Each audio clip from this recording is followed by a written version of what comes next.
Hello, everyone, and welcome to our podcast. I'm Danny, and today, Crate.com talks with Mary Esselman, the president and CEO of Operation Breakthrough. If you haven't heard of it yet, Operation Breakthrough is an organization based in Kansas City that aims to provide quality education, healthcare, and support service to children and families living in poverty. But before we begin, remember if you're new here, press subscribe on YouTube or in your podcast app. Hi, Mary, and welcome. Hi, how are you today? I'm doing great. How are you? Great, great. It's we actually have a pretty sunny day and we're kicking off the draft here in Kansas City this week. Oh, that's awesome. So we match weathers, I think, for the first Yeah. time in this podcast. Mhm. That's wonderful to hear. And thank you so much for taking the time today and talking to us.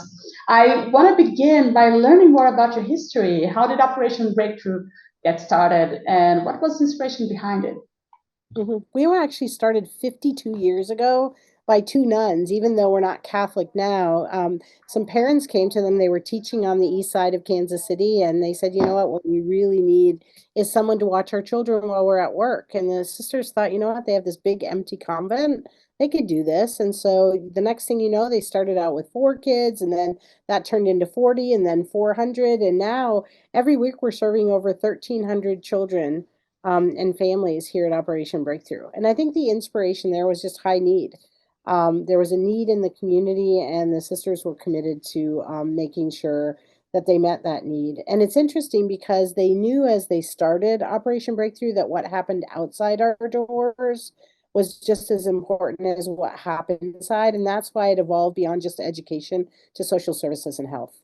That is amazing. And talking about this need, could you give us like some insight about the context that you see in Kansas City now? Because I gotta say that I'm completely like and the dark side about this. I don't know what is this need that you're facing every day.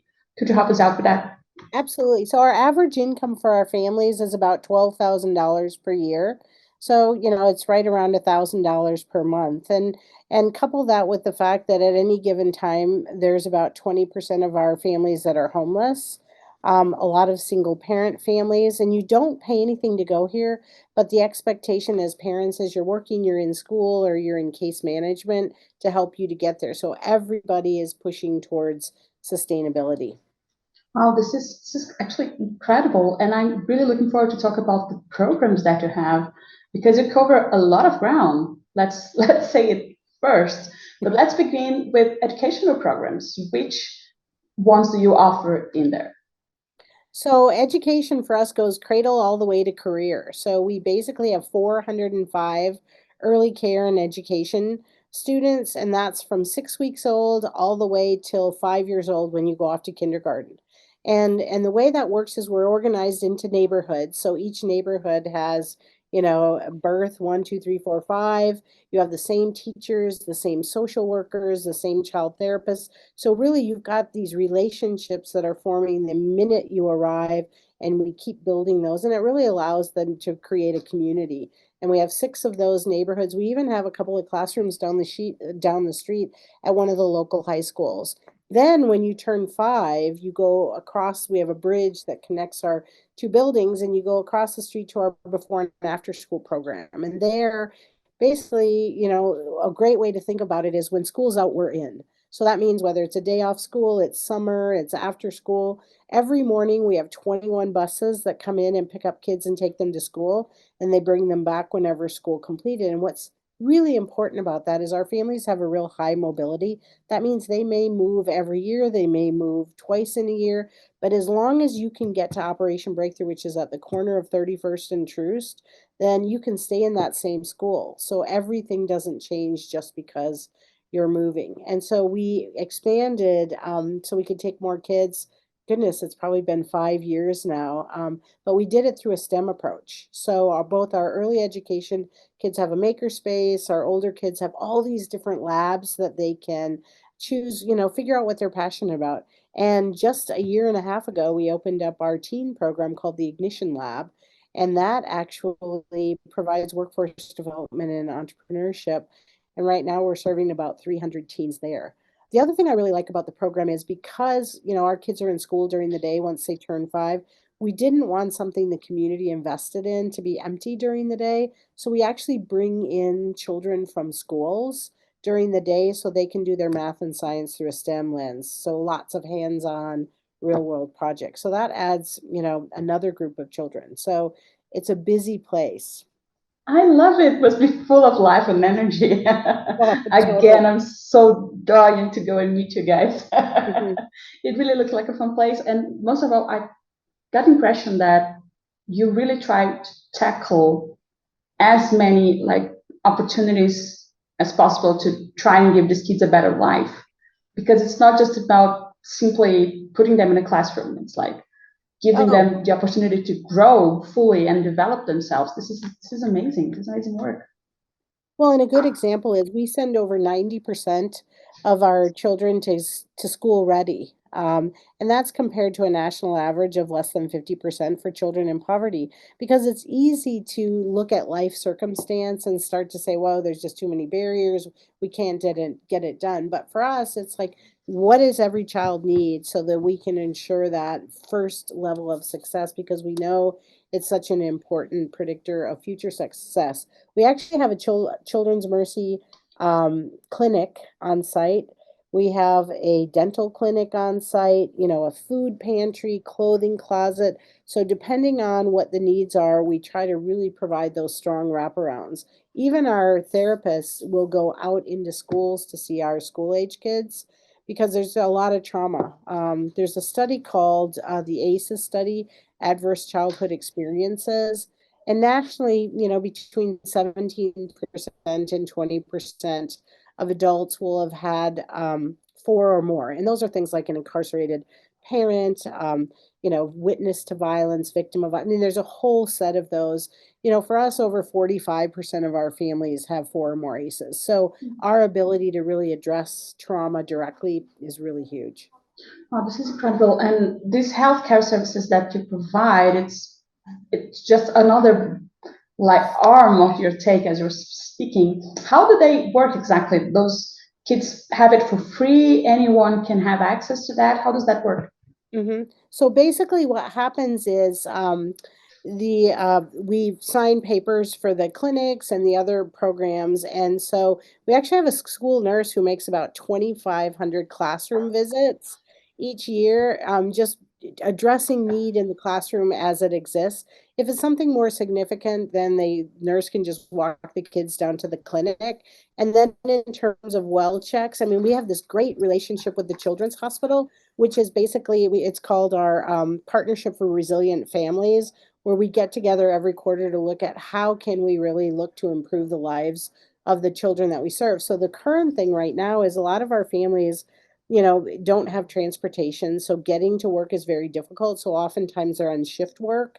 And so they've started a new program where we can send the employer, for example, a note that says, hey, we're going to need, this parent for about 10 minutes today because we need to do a well check or we need to do an immunization. So we can start to bring, the medical care with the parent and us all together and really partner with employers to make sure their employees can stay at work and we can give kids what they need. That's incredible. And of course, all of that comes with some parenting support, right? Because it's not Mhm. just about treating the kids. You need to give the whole family some care as well. And how does this parenting program happens? So we're a two-gen model, meaning we work with the parents as well as the children. So we have our social work team. Every social worker, every family has a social worker, a family advocate that they work with, and they basically meet multiple times a year to set goals and kind of do a check-in. But we also have programming such as Operation Connect, which happens in the evenings. We provide dinner, childcare, as well as different choices for parents. Like right now, we just finished up a 4-week session where you could do one on parenting called The Power of Showing Up.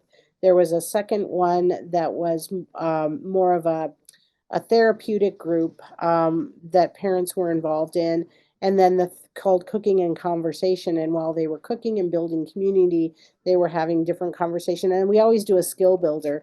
And so we had a lot of parents who wanted to learn how to sew. So we had a sewing lab as well. So, but it's a great way to build networks because a lot of our families, they want the same things we all want for our children. They just don't have that network of support. So something that's really little for one of us can be something really big for one of our families. And so doing a program like this, they start to build networks among each other. It's one of the toughest things to hear is to hear someone say, you know what, I don't have any friends because I just don't have time. I'm going from job to job, and trying to raise children. Wow. And this is something vital in everyone's life, right? Having Mhm. this community, have this net around you, people that you can count on. But I gotta say that as you were speaking here, I keep wondering about the structure that you have. But I'm still talking about those things. I'm still talking about COVID, and that was what I was thinking before. How was the impact of COVID on in your activities? Because kids having to stay at home and all of this happening, I think time-wise speaking, it was close to this expansion that you were mentioning. So how was that process for you? So we actually stayed open. So every single space we had, we had children because we knew children needed to be here. So many of our parents fall into those essential work categories. And then for parents that couldn't be here, our pantry was open. We would deliver food to them. We even did a program called Learning on Wheels, where we would take a card table and a couple of schools and sit on the porch or on the driveway to continue to work with the kids that couldn't be here because the number of kids we could serve went up and down based on health department guidelines. So sometimes we could take a few more and sometimes a few less. But we stayed open because we knew there was high need.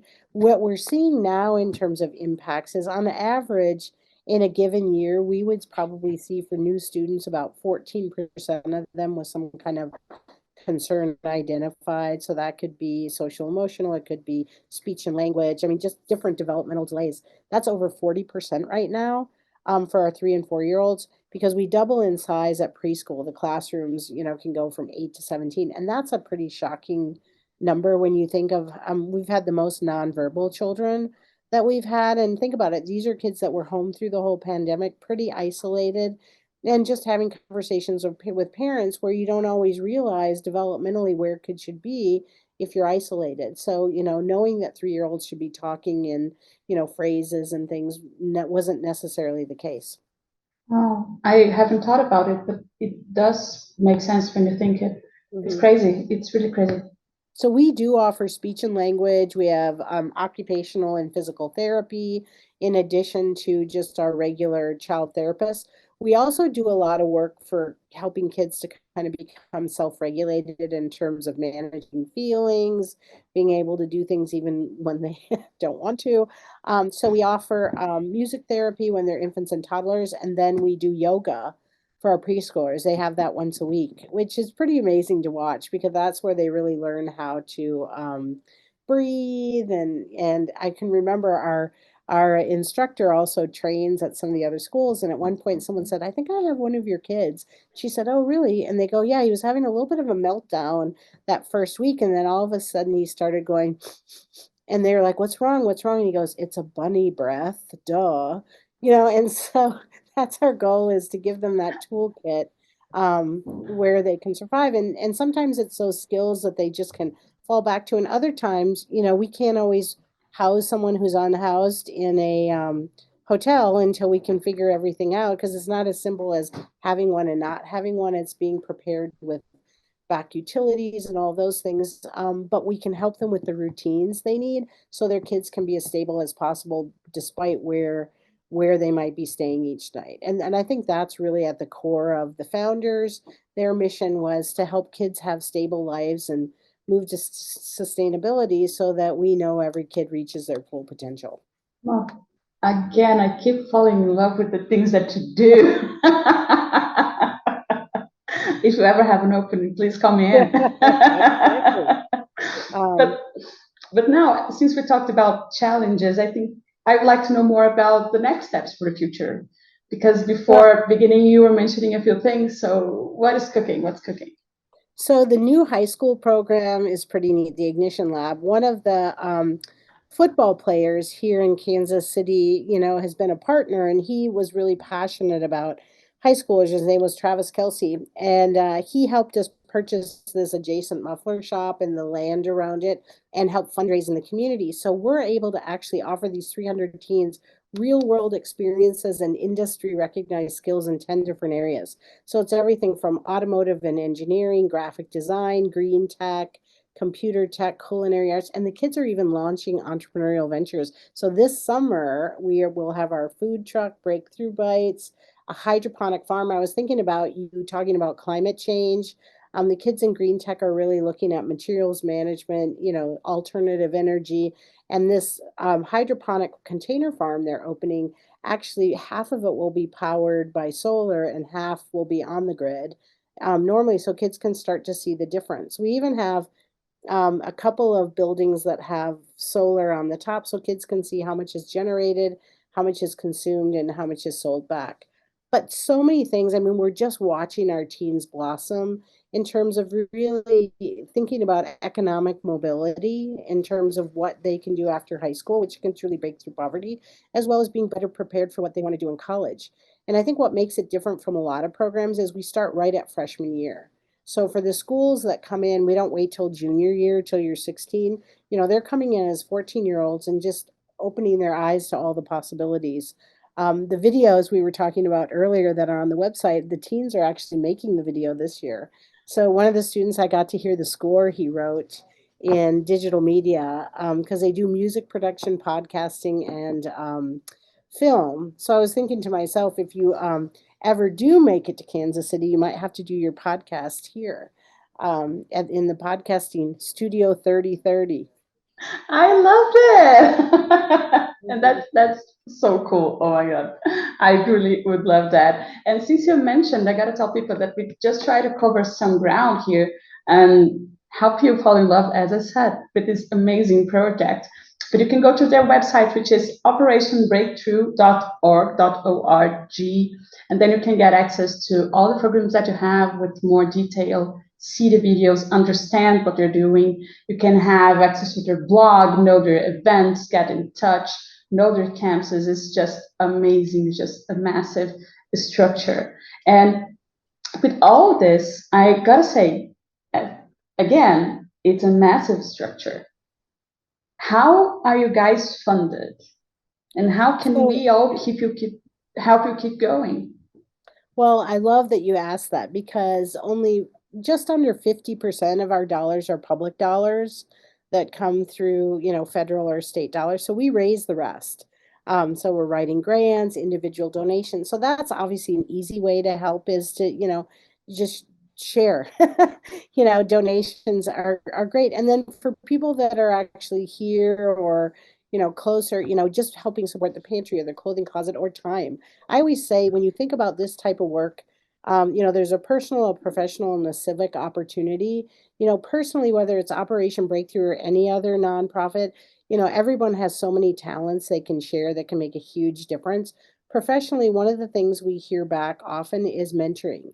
The number of our kids, and you don't always have to be in person to mentor. You can mentor just like we're doing today, through an online platform. But that's been a significant difference maker for a lot of our kids as they come back as alums. They talk about it. And then civically, it's just knowing what's going around. Currently, in our state, there's a ton going on in terms of early care and education. So just building awareness, I think, can be really important. So those are a couple of my little takeaways. But yeah, we love support, whether it's here helping out directly or donations or items that support families. I do raise my voice with you. I do hope to get more involved and help spread awareness about this. But most of all, go donate, guys. Yeah, It really helps a long way, right? exactly. Yeah. But Mary, thank you so much for talking to us today. It was great and wonderful conversation. I loved it. Oh, I did too. And thank you for including us. Really special to be able to be part of your podcast. Well, it was truly a pleasure. I honestly think that you guys do a wonderful work there. And if anything, the numbers and all the programs that you have speaks for itself. So truly it's amazing and an honor for us to talk to you. And everyone listening also, thank you so much for staying with us for one more episode. And remember, press subscribe on YouTube or in your podcast app because That shows the algorithms that this is an important conversation, and then more people can learn about the importance of the Operation Breakthrough. Remember, if you want to get in touch with them, you can find their website in the description of this episode, in your podcast app, and on YouTube. Bye, guys, and I see you at the next episode. Bye-bye.